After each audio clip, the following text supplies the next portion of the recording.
we're gonna skip town. We're going back there. From its dazzling watercolour style visuals to its intriguing isometric view, Transistor is a sight to behold. It's a beautiful and touching sci-fi experience with a layered combat system and a myriad of ways to play. Throughout its campaign, I felt a wealth of emotion and intrigue that made me want to delve deeper into the cyberpunk world of Cloudbank and uncover the dark mysteries that surrounded it.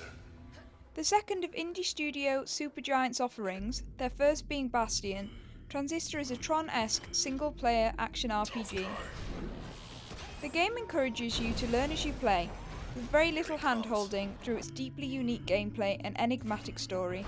You take control of Red, a charming singer in the fictional city of Cloudbank. Red has become entangled in a strange conspiracy which has resulted in her losing her famed voice.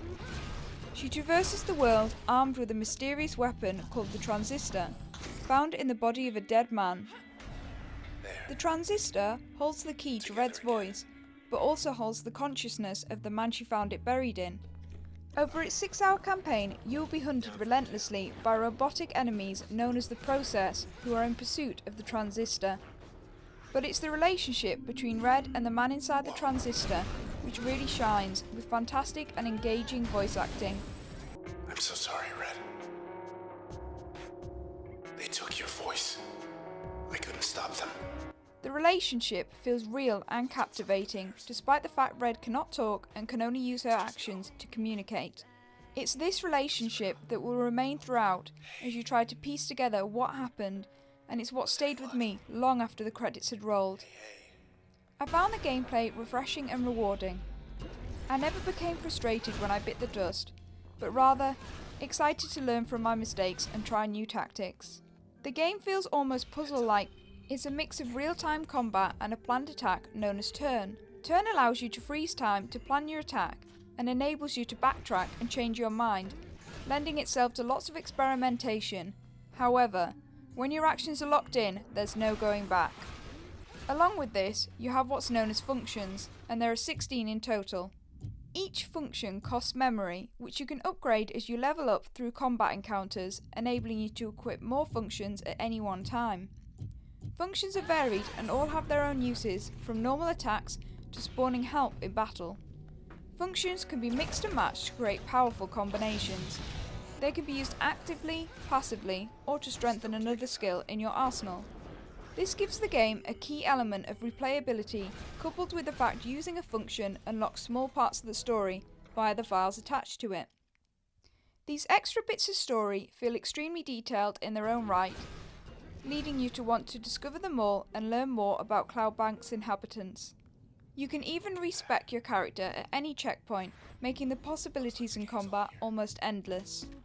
There is also an area to be found behind some of the doors in which you can play numerous challenges, which supplies players with extra content and interesting ways to improve and test your skills.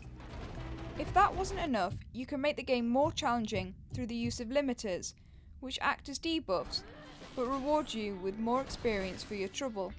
The only issues I encountered on odd occasions were parts of the environment obscuring my character and causing me to do a bit of guesswork in the heat of battle. The mix of combat really makes it shine and a joy to play through, as it's combined in such a well thought out way that each encounter feels new and refreshing.